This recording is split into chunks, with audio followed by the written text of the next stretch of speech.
I just want to start by thanking you, Wayne, Hey. for being so generous and have such a deep passion and love that comes through in your music for your whole life, man. And how beautiful it's been to know you and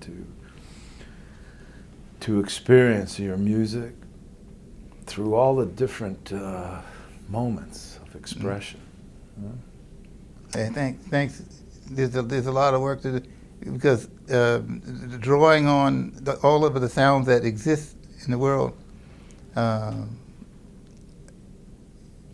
the sound of so many different instruments and the sounds that we miss, like I always say, like the sound of the clarinet, which I hear in classical music, and it seems like that's a perfect place for the clarinet to have its full due and different kinds of sounds, things that's written for the clarinet.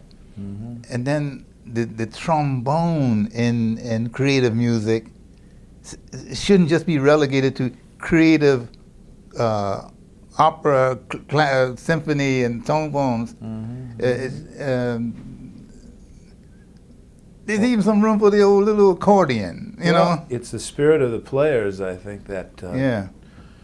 to translate your expressive ideas, and whatever instrument it is, that's just happens to be your voice, you know. But like the one thing I really hear in your music is that deep expression of humanity and life, and the fantasy and imagery that comes through in your compositions and the way the quartet plays today, your current quartet, which has been so beautiful to hear evolve through the years from the beginning, you know.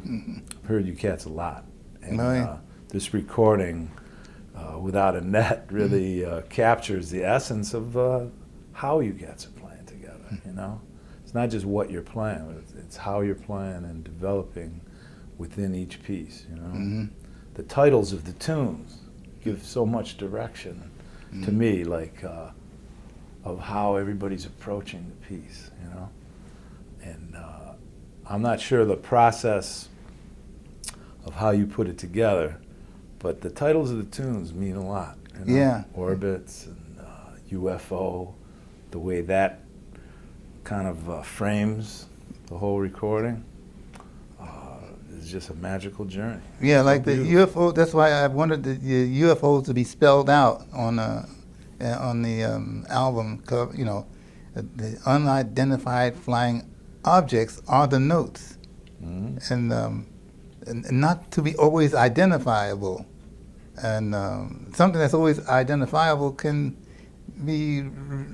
give you so many restrictions, or something it's taken for granted when you can identify something that's you think is always going to be there. And the other is another one. Zero gravity. Zero gravity. I was just going to mention that. Yeah, that's seems like you open a door and you walk in a room and something's already going on. Zero gravity connotates not being forever attached to something that is no longer of no use. So it becomes unrepetitious. It's yeah, and it's free within that. But yet, you know, there within the pieces and the way the rhythm section is making these hits and things, there is some gravity to hold on to play off of and things. It's like it's a beautiful mix of ideas.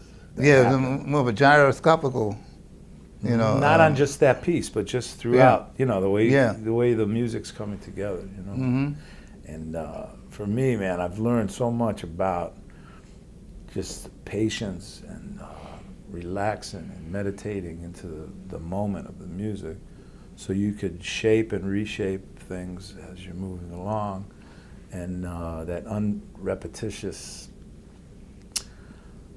journey is just a natural thing. It's so beautiful.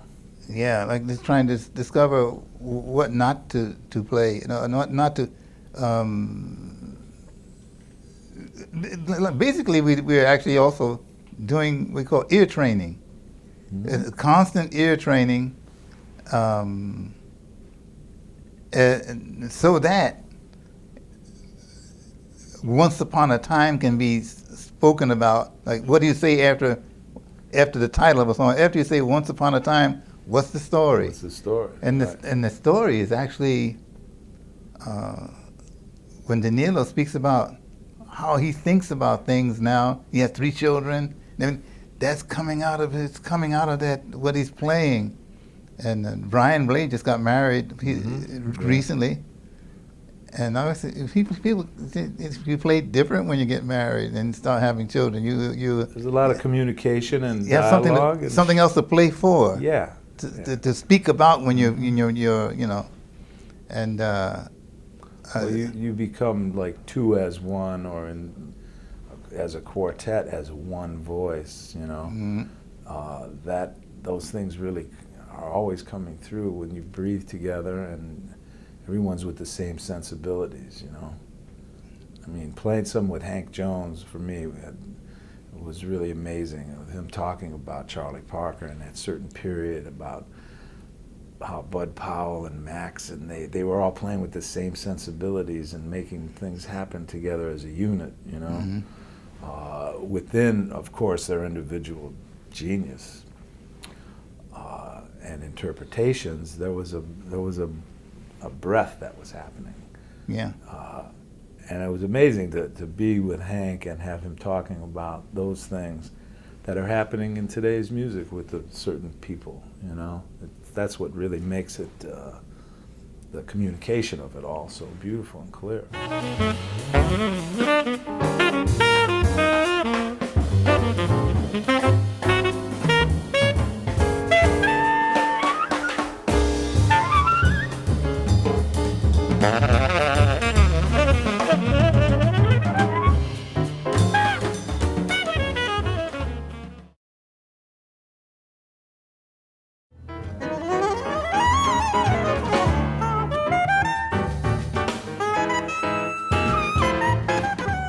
Have you heard the record we did with Art Blake and Bud Powell? I did, sure. Yeah. Yeah. Now, he sat in with you guys. Yeah. But Walter Davis was playing and saw Bud sitting in the audience and said, Right. "Come on, come on." And Bud didn't want to, but Walter Davis insisted, and they got Bud up there, and it was recorded. It was a beautiful I didn't know it was going to be a record, but that ended up coming out on Blue Note Records, I think, as well, didn't it? No, I have one. It's on Toshiba. Now, was Lee Morgan in the band at that time? Was it Lee Morgan? Yeah, I think it was Lee there Morgan with you. Yeah. and a French saxophone player, Barney Whalen. Barley Whalen, right. And that was the night we had recorded. We had played that night, and that night when I went back to the hotel, that's the night. It was 3:00 in the morning. I was a knock on my door. We had just finished playing, and I opened the door, and it was Bud Powell standing there. Yeah. And all he said to me was, "Play me something." And he came and sat down in a chair. Didn't take off his coat. He had Right. the beret on. Right. He sat down, and I had my horn on the bed, so I put a towel in there. And living in the hotel with Sonny Chris too. Oh, yeah? Oh, Yeah. wow. The Hotel Cristal, across the street from the Club Saint Germain.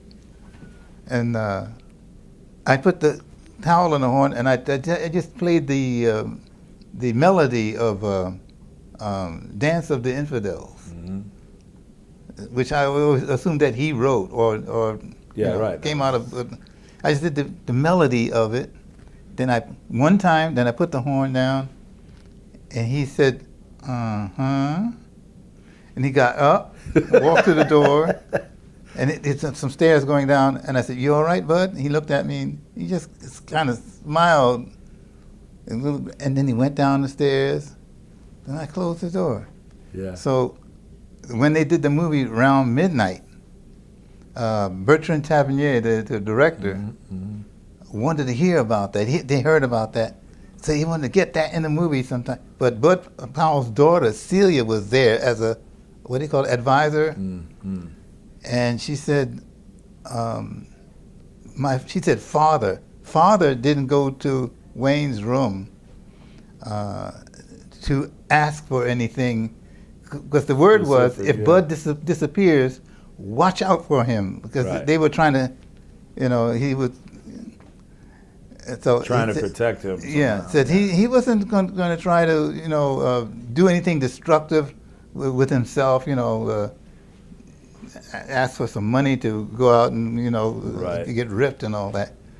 She said Father went to. They had played that night, and Father went to the room, went to Wayne's room, because he wanted to make sure that everything was going to be all right. And Tavernier said, so what do you mean, all right? She said, the future. Right. That's beautiful. Well, he heard something in your playing that projected some future. Yeah. It's beautiful. So and that's the last time I saw him. And the next time I was in Norway, and he had passed away. Mm-hmm. Mm-hmm. Well, Wayne, that period must have been amazing, man. Like, as you were in the middle of your Miles Davis moment, which was quite an amazing period, documenting all kinds of incredible music and ways of playing together. And today, so many radio broadcast recordings and things are coming out of how free and beautiful you guys were playing together. Being on tour, I was always curious if Coltrane ever heard you guys as a quintet at a festival or somewhere on the road, because I know you heard Coltrane with Miles. Mm-hmm. Had he ever been there in the audience for you when you were with Miles?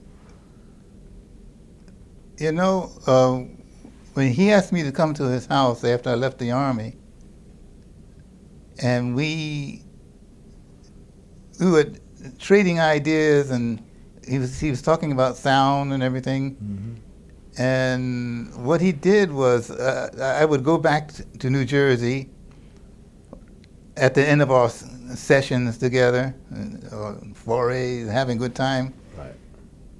Sometimes he'd talk a little bit about philosophy, a little bit.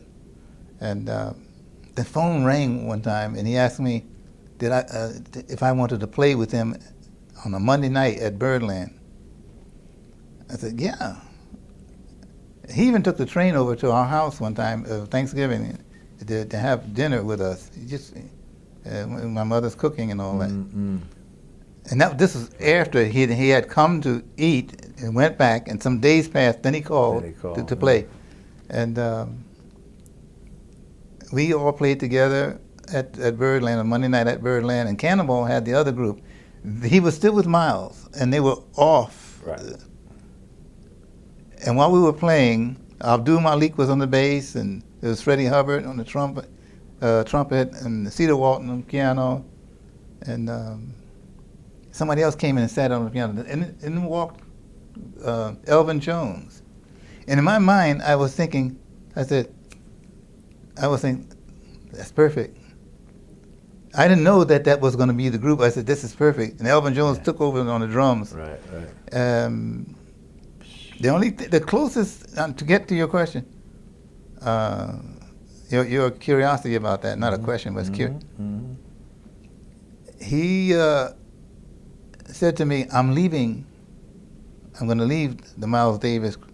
You can have that job if you want to. He said that you can have the gig if you want. The gig. Yeah, right. And eventually Miles did call. Mm-hmm. Now what I'm hearing, Wallace Rooney spent a lot of time with Miles before he died. Right, that last. And every now and then year. Wallace would tell me what Miles was thinking. Then he would also say tell me something that what Miles was thinking, and what Miles knew that Coltrane, Well, Train. I just heard that Train was going to ask me to join his band, but since I went with Miles, Train is a gentleman. He's not going to be that rude and say, I'm leaving Miles. Right. And here Miles called me, and he had a thought that you know. Yeah, because so, during that period, other folks were playing with Coltrane, with Archie Shepp and different cats were coming in the group. That would have been amazing to hear you like at that period. Yeah, he wanted some writing too. Within that. Yeah, because he wanted to do like bassoons, French horns, you know, all the colors and all that. And it was part of his desire. I don't know what was in Train's diary, but I know he had a diary. So that's his own. But he had probably many thoughts in there. And you can only do so much. You're in the moment, and it's all happening. And for me, that period was so incredible to grow up and study and hear and feel. I mean, I never had a chance to see Coltrane's bands, and that period in the 60s. I mean, I graduated high school in 71. You know? You cats were into the Weather Report in that period when I first heard Miles when the Live Evil record came out. Oh yeah. Oh. Keith Jarrett. Now I get a picture now. You know, and Jack DeJohnette and that, but that music and the energy of what you had been doing on Supernova, some of those recordings that led into some of those things, is amazing. The spirit and the soulfulness of it, and just that whole spiritual kind of interaction. Yeah, Really I did an important. interview. So beautiful. I just did an interview before I left California, and one interviewer from Germany, he said, "It seems like you're continuing now, somewhere from the Plug Nickel days, what was going at the Plug Nickel, and you hit Supernova. So it's between Plug Nickel and Supernova, there was a detour. I mean, Weather Report was nice and everything, but that was a kind of a detour of so many years of not continuing the flow of the mission. Right. I call it the mission now. So we when we get together with this band, we call it, are we ready to continue the mission? Let's do the mission. And well, it's a real group interplay that you guys are breathing together and really playing off of what each other's playing, but everybody has their own personal history. You know? Yeah. And when it comes together, there's some real mystical things that happen. Yeah. You know?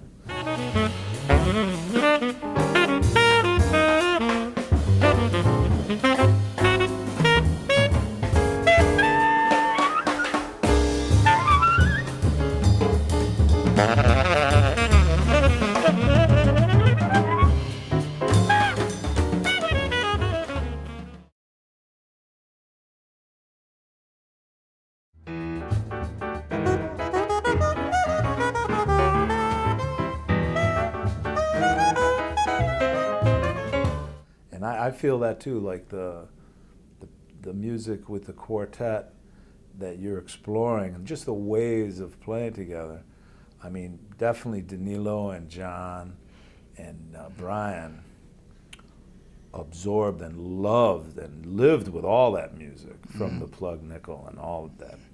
You know, those things fuel all of our ideas in a way, you know, and for them now to be playing with you the way you're playing and so open and collective, you know. I love the way you comment within the music. It's not just a bunch of solos going on, you know. It's a collective flowing experience. And the way you'll comment within, let's say if Danilo rises above for a second, or John, it's always a quartet feeling, you know. It's really beautiful. The inner orchestrations within the orchestrations are fabulous. And it really comes through on this recording too, from piece to piece. And these are all live performances. Yeah. And I would say now that even if we do something in a studio, we're still going to approach it as a live. performance. Yeah. Maybe not take I don't know, take one, take two, take three. This phrase "get to the point." You used to hear that along with the people from the commercial world. I've heard this one say, "Well, in jazz, you can practice. You're playing in front of people, and you can practice all night. But getting to the point is hard when you're doing something commercial. Mm-hmm. And getting to the point, I know this means like having a hit, something, having a hook or a melody that somebody can hold on to. And I said, well, that's all so-called conditioning. Mm-hmm. Conditioning the listener to, it's not about practicing. Like the sheets of sound sometimes, and commercially they would say, there's too many notes, it's not accessible, it goes against a focus that we want the audience to appreciate. So why don't we take this out? Too many sheets of sound. Done with in a certain, here coming from your inside, a bunch of notes to me now is a sentence. It's talking. Like talking to me is not one note at a time. I do like in the girl done left me. Right. It's phrasing. And, yeah, and shapes. Those shapes are they carry you. And the challenge is not to not make those things sound like music lessons, and that they have been practiced. And it's not an exercise. It's a statement. Yeah. Or it's like when Miles asked me, he said, "Hey, Wayne, you ever get tired of playing music that sounds like music?" He said, "Do you ever get tired? Do you ever play your horn as if like you don't know how to play it?" I said, that's what I was thinking. Yeah, that kind of like you're fumbling. When I first heard Train, things come out. When I first heard Train with Miles, it sounded like he was fumbling. He's playing short little spurts of something, and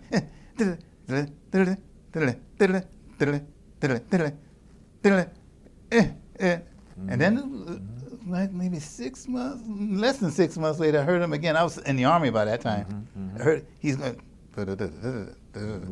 I said, "Wait a minute, look out." Because a lot of people wanted Sonny Rollins. They wish Miles would have Sonny. But Sonny was on his own. Period. Yeah, Sonny would have his own band and everything. His own Yellow Brick Road. It's funny. I heard you quote a little quote of Olio. Oh yeah. Somewhere that was maybe within Pegasus. Yeah.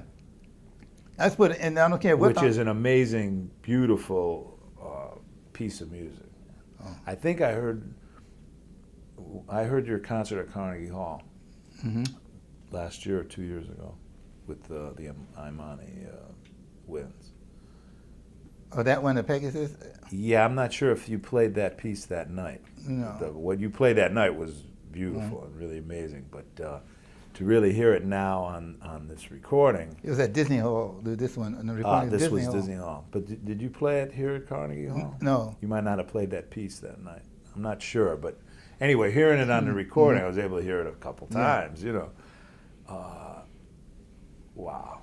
The way the quartet, well, you're with the Winds, so it's almost like, it's like a quartet, the Winds and piano, bass, and drums. It's so clear how everybody played, so beautiful, and the breathing and the flow of that, because that's you know, to really integrate a woodwind ensemble that's not screaming and playing like triple forte like some brass ensembles might, you know. It was a fantastic blend, and the way Brian approached it, everybody's approach was so beautiful. Yeah. a lot of trust and just dynamic. Yeah, trust is a big word. Yeah, you know, the dynamic of it all, and really comes through beautiful. That's an amazing piece of music. I just finished a full orchestra arrangement, not an arrangement, but it's a full orchestra continuum of Pegasus, and it's going to be called Pegasus in Space, or something like that, or Pegasus in Flight. That's Anne McCafferty. You know, Anne McCafferty, she does those science fiction fantasy books about dragons, Pern. She moved to Scotland and built a house in Scotland. Her books are all in the sci-fi section. Right, Anne McCafferty or McCafferty or something like that.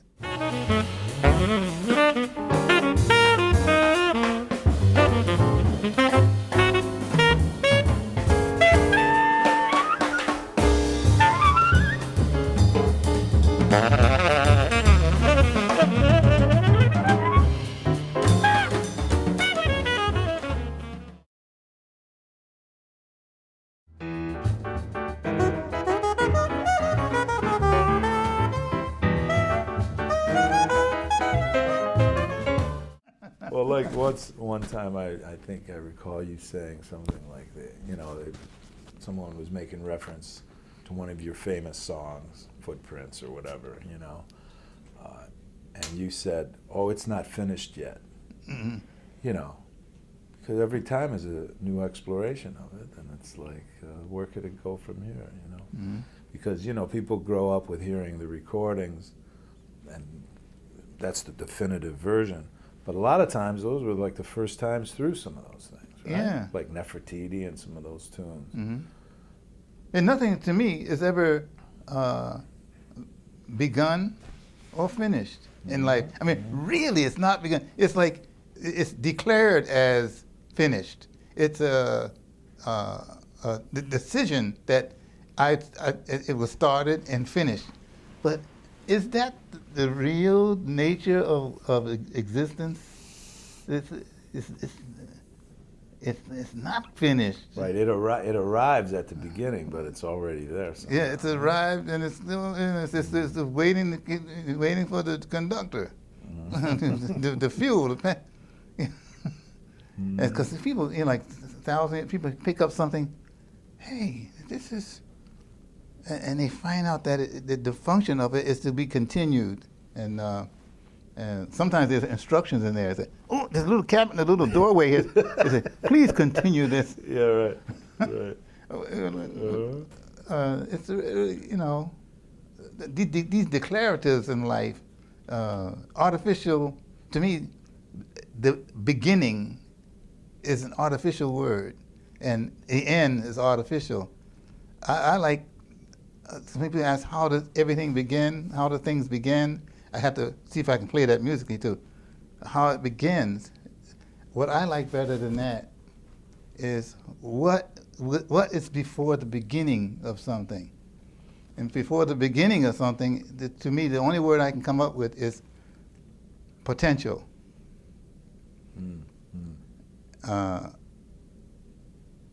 Like the statement, like in school, kid doesn't do well and said, you're not using the brains that somebody in supreme power gave you. And the other teacher might say, you are not using your full potential. I like number 2.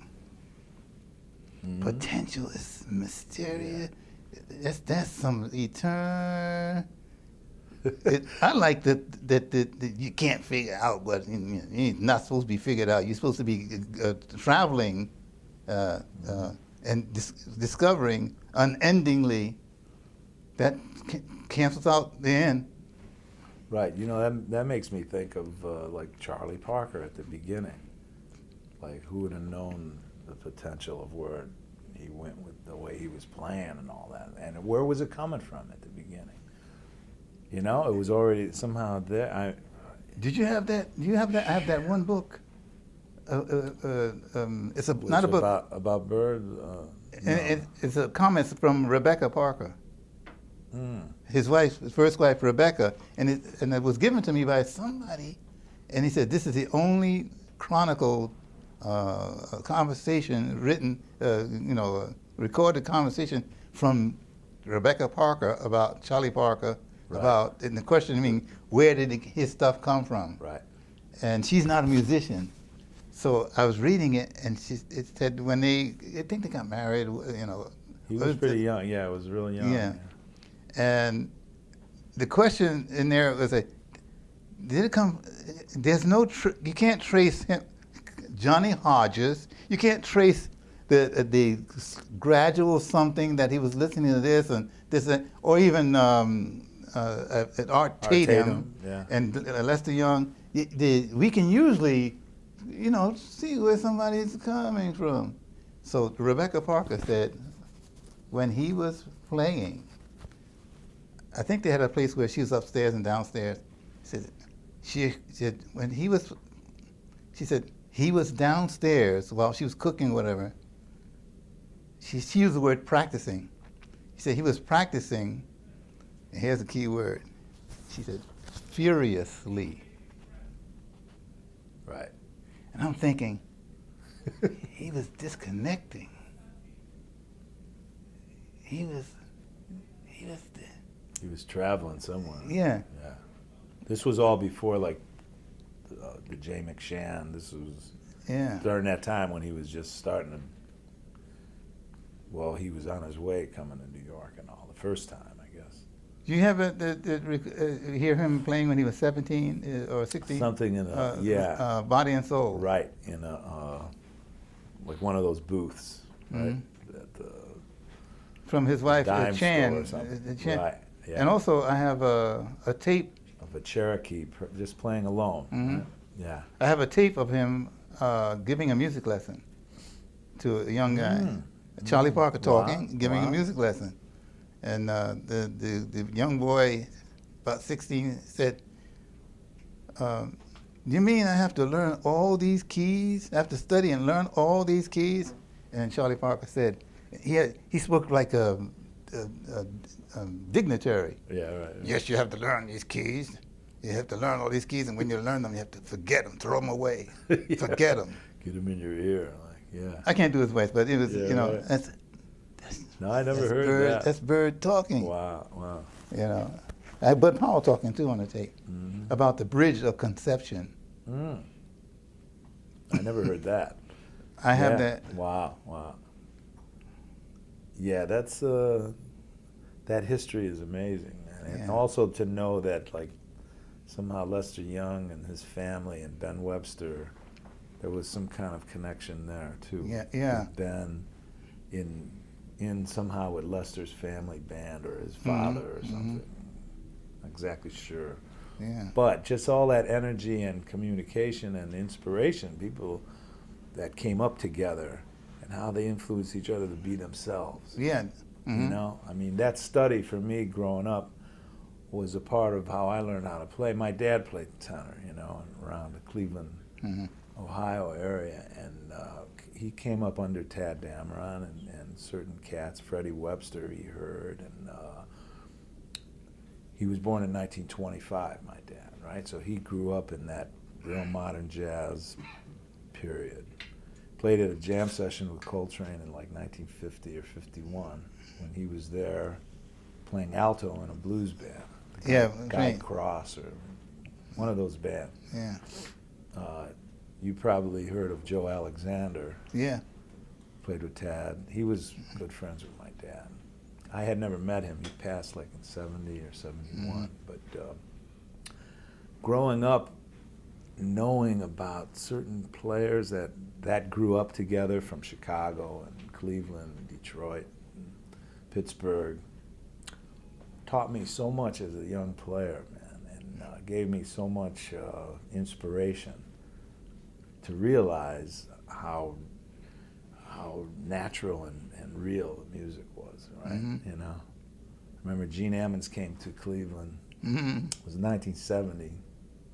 I was still in high school, and my dad took me to see him, and we met. And Jug was this legendary figure on these recordings, you know, that I was listening to. But all of a sudden, we went in the dressing room, and I saw my dad and him embrace and say hello, like they had known each other from an earlier time or something. And it just made everything so real for me at that time. You know, it was incredible. Remember the recording he did with Woody Herman, More Moon? Yeah, right. Jug played with Woody. Woody loved him. And the talk was, before the recording, he said, you know, Jug's he's gonna make a recording. He's playing with Woody, recording with Woody Herman. He said, More Moon. You said, hi the moon, yeah. And they were talking like, they on the edge of talking like, can he handle that? Can he handle that? And when the record came out, we hearing, he listened to his solo. He said, and I said, wait a minute. He doesn't have to play bebop. Right. That whole thing. He touched on something that was so real. Yeah, some soulful sounds. And it enhanced another dimension about how, you know. I said, wait a minute. It's like I said, this country doesn't get along with this country.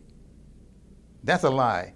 Then they do more than get along. They transcend the false thing about this doesn't mix, and then they mix. The adventure is in the mixing.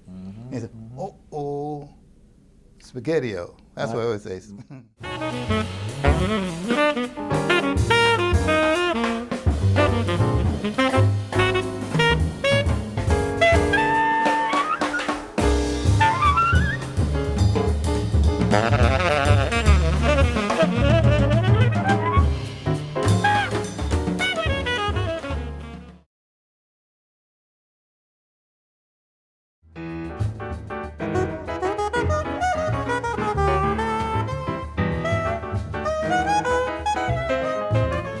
Recording that's just coming out now. It's called Cross Culture, and it's about that. Yeah, you know? Now you're talking. And it's about fusing things together, like natural feelings and energies and ideas, and not only in the music, just the way we live together. You know, and this cross-cultural mix of folks and awareness is about the different energies and cultures in the folk, especially like in the folk art and in the folk music, you know. And that, to me, that's so important to incorporate who you are and where you've been, and our travels, the way we travel around the world and play in some amazing places for all kinds of folks, teaches you stuff every day, you know. You know, people used to ask Weather Report, what kind of music is it? What kind of music is that you're doing? And Joe Lovano used to say, oh, this is folk music of the future. Right. And because I know Joe, he was crazy about the Egyptian singer Kulthum. And a lot of people haven't heard of, but her, ooh, man, I got to find her. I'm going to look up her. I got to get her spelling, Kulthum. And he loved the, you know, the Badia, the Middle Eastern, you know, the whole, you know. Well, you heard all that. The oud playing and all that stuff. Yeah, that period, you guys were exploring some ways of playing together and incorporating like the world of music. And you had fictional characters in that one called something. And we had a ballet group dance to this at Lincoln Center. What was it? The Louis Falco dancers. Something had a hip beat to it that Joe got together. Anyway, wow, I missed that. Two people calling each other in the recording, and they were like fictional names, like from another, like John Carter on the planet of Mars somewhere. Not too, and the music going. Is it? And Jens hopping. It's really hip. Incredible. Yeah, I saw Zano's band at one point, and he had one of Jimmy Garrison's daughters was dancing, and Matthew Garrison was on bass. There was a certain moment there. He had like kind of a quartet or quintet, and it was really beautiful presentation, and the way it happened, it was really happening. Yeah, the visual. That was after the period when you guys were together, you know. And I remember, like Miles would say, like he said, in jazz, in straight ahead jazz, there's not enough color in there. There's not enough color. I'm not talking about synthesizers, because people thought when synthesizers they would do the Right. but the color, and he said, and we need another engine. We need an engine instead of just ding ding da ding ding da ding ding da ding. Ding. And I said, well, Mozart was a jazz musician, because his G minor 40s. I just say that like kind of Right. tongue in cheek. Mozart, he was playing jazz, man. And I'm talking about the classical. The connection with Beethoven and Bach. You say take it because they were both classical, but when you really listen to Beethoven, he heard Bach, but when he did his thing, it wasn't, And Right. Brahms was kind of, but still. It made him want to be himself. The three Bs. Too. Yeah, and come through it. Mm-hmm. Well, like in Bartok's music, you feel all kinds of beautiful sounds and the folk energies and a real modern, sculpted harmonic sequences that are so happening. Yeah.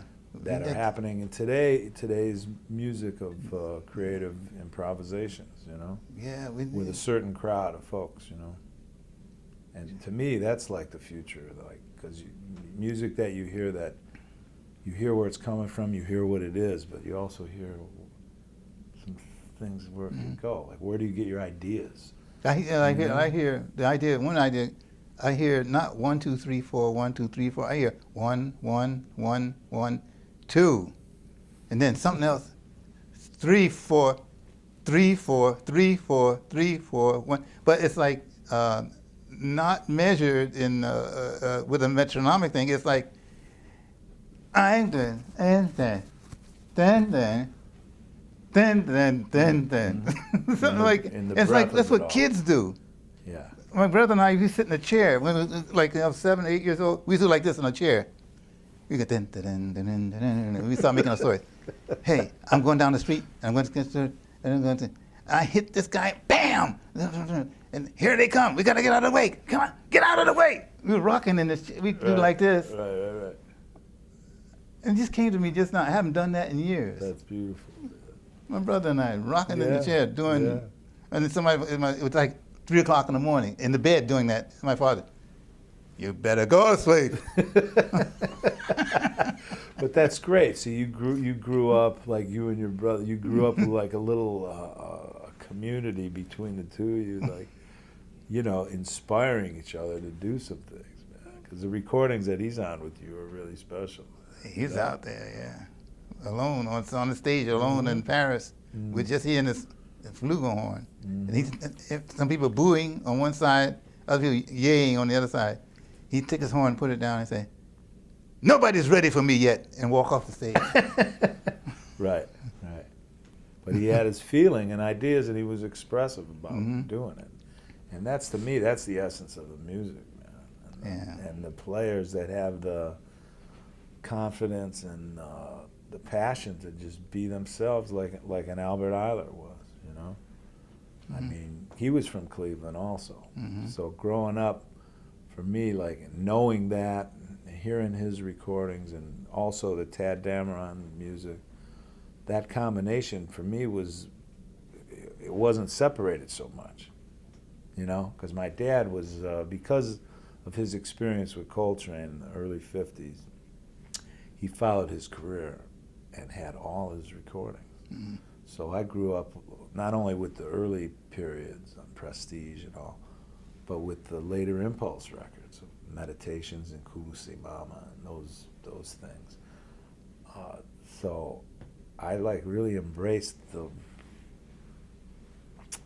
whole mix of the development in Coltrane's music, and that taught me so much, man. Not only about him and those cats that were on those recordings, but just the period and how people were themselves, and proud.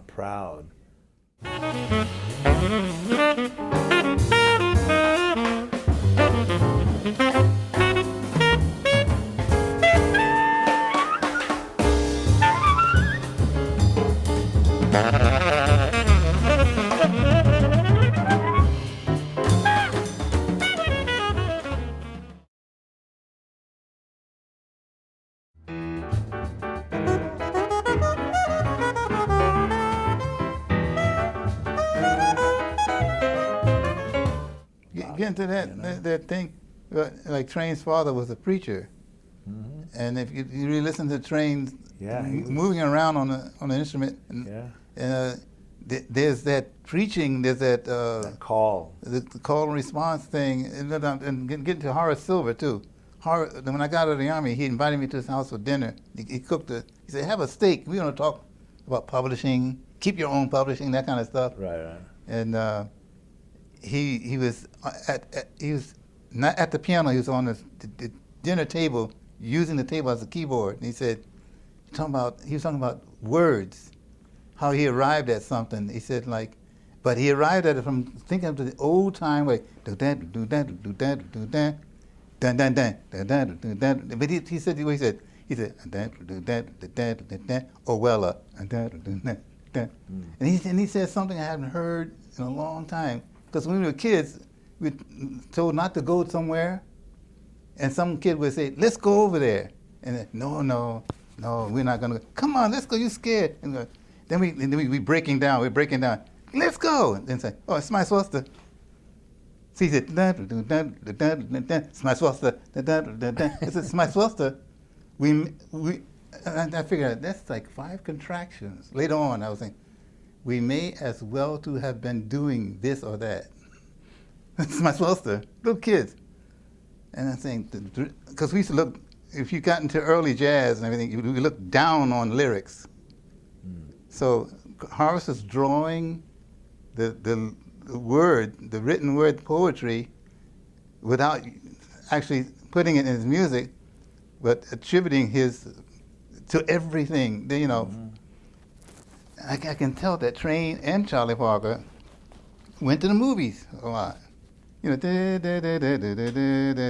and this song, This Is New. That I bet it was some gangster movie, and in the back room that tune was going on, kind of filtered very, softly, and So that's the unknownables. Yeah. That you were talking about too, right? Like you hear things subconscious and inside, you don't know where it's coming from, but it's there, and it affects you, and it could influence you to compose, or you're composing as an improviser to play some things that. Yeah, the song. Where was that coming from?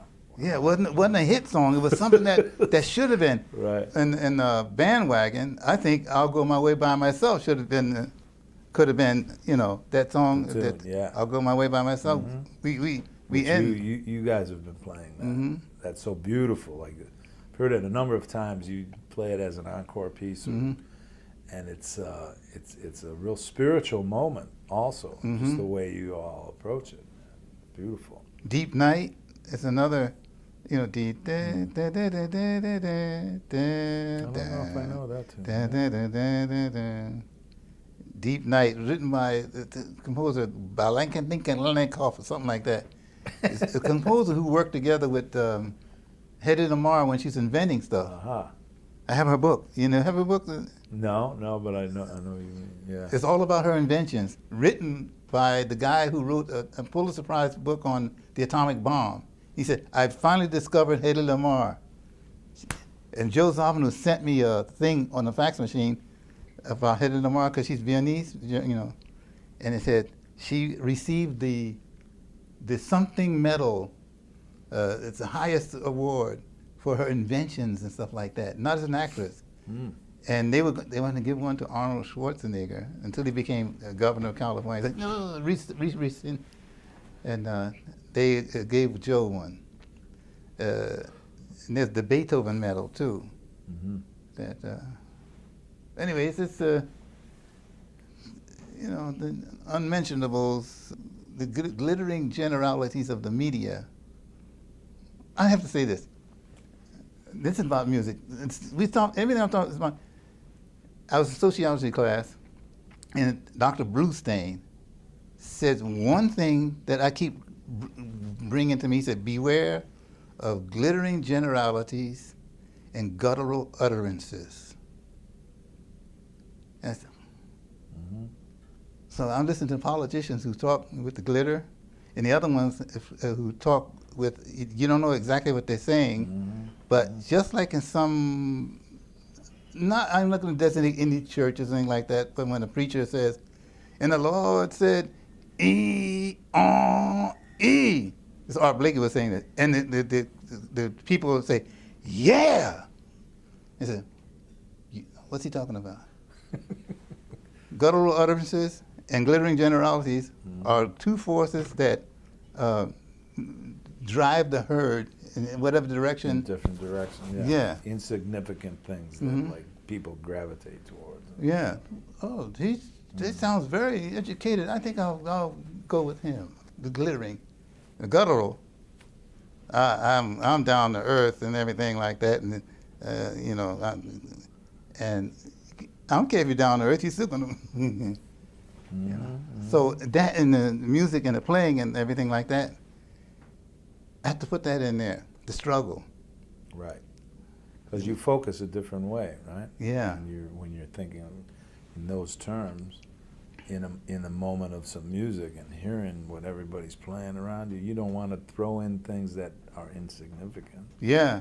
Yeah. You know, you want to be in the moment and have it take some shapes that are going to be inspiring, coming from inspired places. And the guttural, the train wrecks, everything, are for real.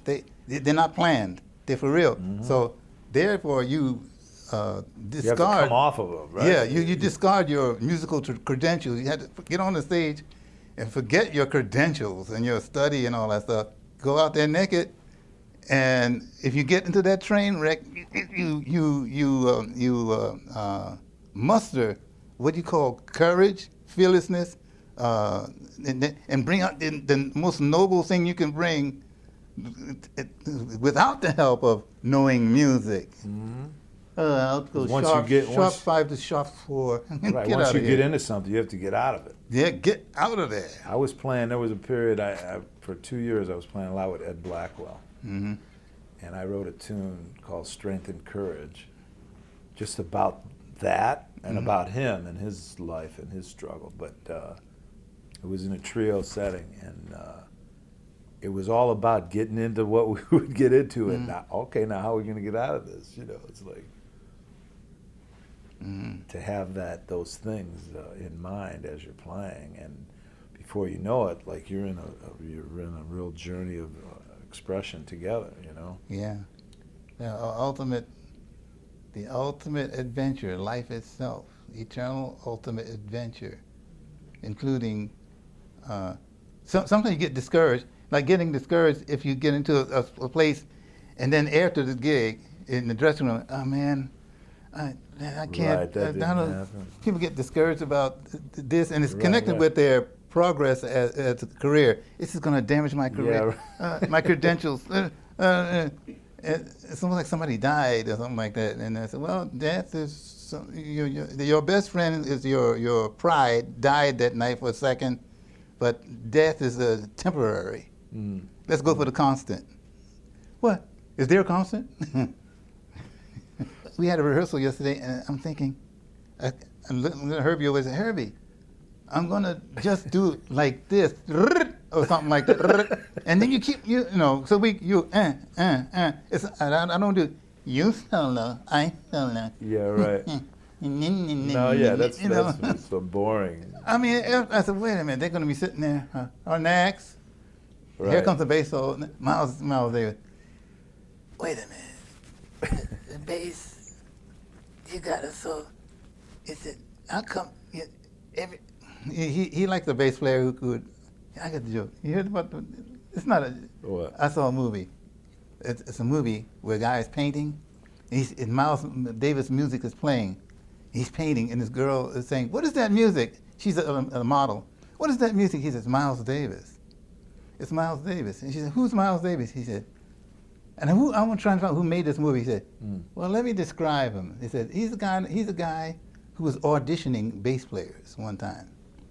He was auditioning bass players, and he got this one bass player who played everything. He was listening to this guy. He played the bass as if he played the violin, the cello. He played rhythm and all kinds of stuff. He could do arco and pizzicato, and he had harmony.